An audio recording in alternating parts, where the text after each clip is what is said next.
pledge that I will always fight for you. I will secure the recovery.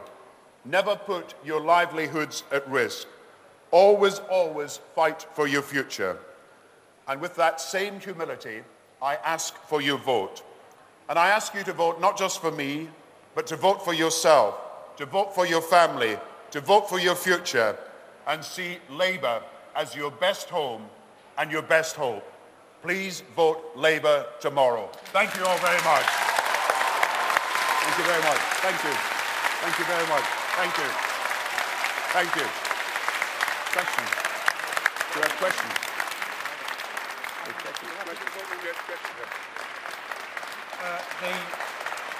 The Prime Minister has agreed to take a few questions from the floor. I think we have some questions here. So if we could have the first question, please. Yeah, okay. Thank you. Good morning, Prime Minister. It's on. Yeah. Speak up a little bit. Yeah.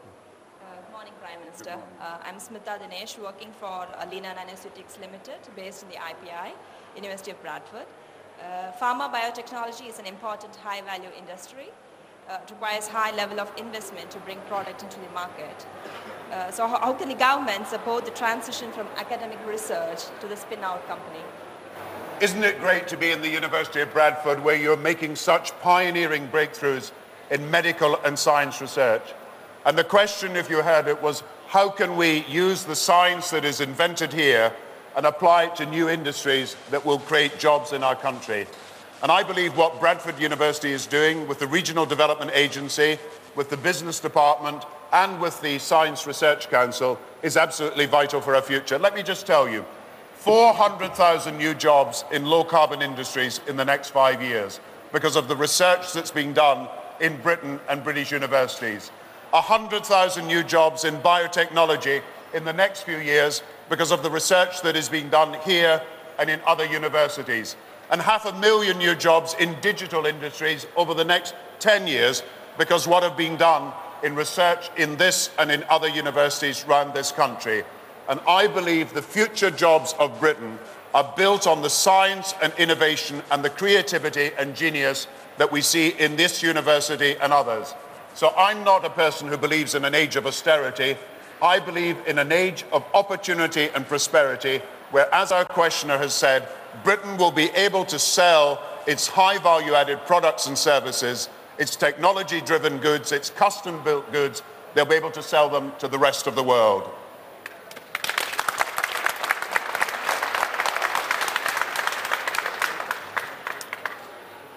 Thank you. Is it possible to grow the economy whilst also trying to move towards sustainability to negate the impacts of climate change? Is it wise to trust in new technology?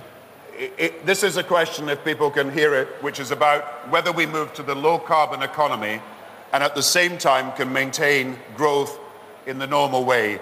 I think the world is going to change. I think the targets for climate change are very important for Britain and for the rest of the world to meet.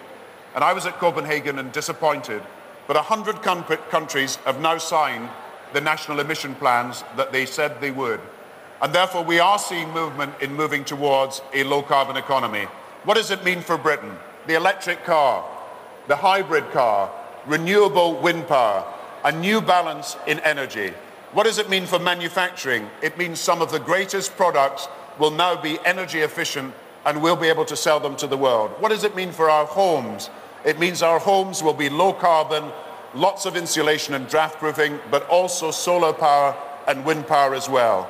What does it mean for our businesses in a university like this? That the accent is on sustainability in everything we build. I am confident that we can not only create thousands of jobs, but we can move to an economy which is a low carbon economy for the future. And I want Britain to be leading the world.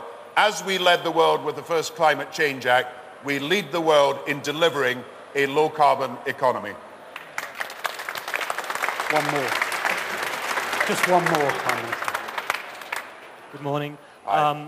In the current economic climate, universities across the UK are facing budget cuts, closures of departments and large-scale restructuring.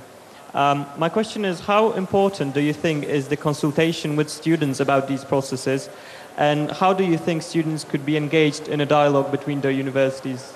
As you know, Lord Brown, who's not me, Lord Brown is the former chairman of BP, and he's conducting a review into student finance at the moment. We have got more students in this country this year than ever before.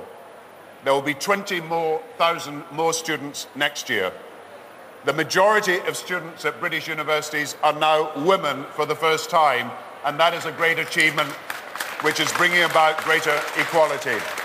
Now the question is, how can we sustain the rise in the number of students and at the same time finance our universities? We have doubled the science budget and will continue to ring-fence that for the future. But we have to have a new agreement on what people pay as a government and as parents and as students. But I believe the balance will be the same as is in the previous arrangements that we made on tuition fees. So let us increase the number of students, let us give people more opportunities, and let us say to people, until you get a job, you will not have to pay back anything from your tuition fees. I think we need to head off now. One more? One more. Yeah. One more. Yep, One more. please. We need a mic. Just coming. Thank you.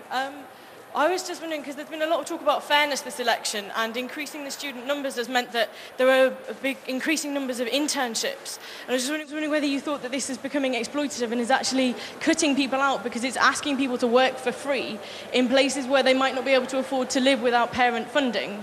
And it's basically excluding people from entering the job market on an equal footing. We've got more jobs for the future. If the European Commission is right today, then Britain will be the fastest growing economy in Europe next year. And that means we'll be creating jobs instead of having unemployment. And that will mean more chances for the graduates coming out this year. But we're giving two guarantees to graduates. The first is, if you've been unemployed for 6 months after you leave university, we will offer you a job, work experience, or further training. And the second is, we are working with the private sector and public authorities to create 40,000 internships. And I know you worry about internships. You worry that that will become a way of getting low-paid work. What I think we should do is make sure that the companies who are taking on internships are serious about employing people for the future. And I want you to get the work experience, and at the same time you to be able, either in that company or in a company that's looking for a skill that needs work experience, to be able to take you on. And there will be about 40,000 internships this year. But the vast bulk of graduate employment will come in the traditional way. And I assure you that a growing economy is one that will create jobs, and create jobs for graduates and non-graduates. Look, we're in the business of jobs. That's what we're in the business of doing. And I don't want to see anybody unemployed who can get a job. And I'm going to be fighting for those people who need jobs. And it's jobs we will get in the British economy with a Labour government.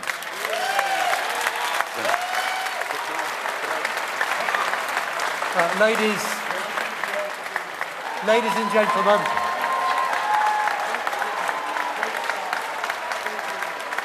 can